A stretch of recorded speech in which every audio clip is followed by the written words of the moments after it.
नमस्कार दोस्तों, मैं महेश डांगरा और आज आपके सामने फिर से एक कहानी लेकर हाजिर हूं। दोस्तों, एक समय की बात है, एक राज्य में एक प्रतापी राजा राज करता था। एक दिन उसके दरबार में एक विदेशी आगंतुक आया और उसने राजा को एक सुंदर पत्थर उपहार स्वरूप प्रदान किया। राजा वह पत्थर देख बहुत प्रसन्न हुआ। उसने उस पत्थर से भगवान विष्णु की प्रतिमा का निर्माण कर उसे राज्य के मंदिर में स्थापित करने का निर्णय लिया और प्रतिमा निर्माण का कार्य राज्य के महामंत्री को सौंप दिया गया। महामंत्री गांव के सर्वश्रेष्ठ मूर्तिकार के पास गया और उसे वह पत्थर देते हुए बोला कि महाराज, मंदिर में भगवान विष्णु की प्रतिमा स्थापित करना चाहते हैं। 7 दिवस के भीतर इस पत्थर से भगवान विष्णु की प्रतिमा तैयार कर राजमहल पहुंचा देना। इसके लिए तुम्हें 50 स्वर्ण मुद्राएं दी जाएगी। 50 स्वर्ण मुद्राओं की बात सुनकर मूर्तिकार खुश हो गया और महामंत्री के जाने के उपरांत प्रतिमा का निर्माण कार्य प्रारंभ करने के उद्देश्य से अपने औजार निकाल लिए। अपने औजारों में से उसने एक हथौड़ा लिया और पत्थर तोड़ने के लिए उस पर हथौड़े से वार करने लगा, किंतु पत्थर जस का तस रहा।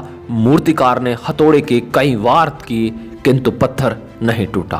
50 बार प्रयास करने के उपरांत मूर्तिकार ने अंतिम बार प्रयास करने के उद्देश्य से हथौड़ा उठाया, किंतु यह सोचकर हथौड़े पर प्रहार करने के पूर्व ही उसने हाथ खींच लिया कि जब 50 बार वार करने से पत्थर नहीं टूटा तो अब क्या टूटेगा। वह पत्थर लेकर वापस महामंत्री के पास गया और उसे यह कह वापस कराया कि इस पत्थर को तोड़ना नामुमकिन है, इसलिए इससे भगवान विष्णु की प्रतिमा नहीं बन सकती है। महामंत्री को राजा का आदेश हर स्थिति में पूर्ण करना था, इसलिए उसने भगवान विष्णु की प्रतिमा निर्मित करने का कार्य गांव के एक साधारण से मूर्तिकार को सौंप दिया।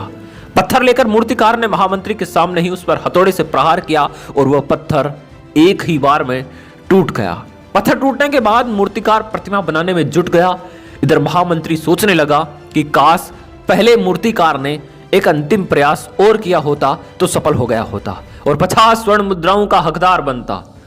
दोस्तों, इस कहानी से शिक्षा मिलती है कि हम भी अपने जीवन में ऐसी परिस्थितियों से मुखातिब होते रहते हैं। कई बार किसी कार्य को करने के पूर्व या किसी समस्या के सामने आने पर उसका निराकरण करने के पूर्व ही हमारा आत्मविश्वास डगमगा जाता है और हम प्रयास के बिना ही हार मान लेते हैं।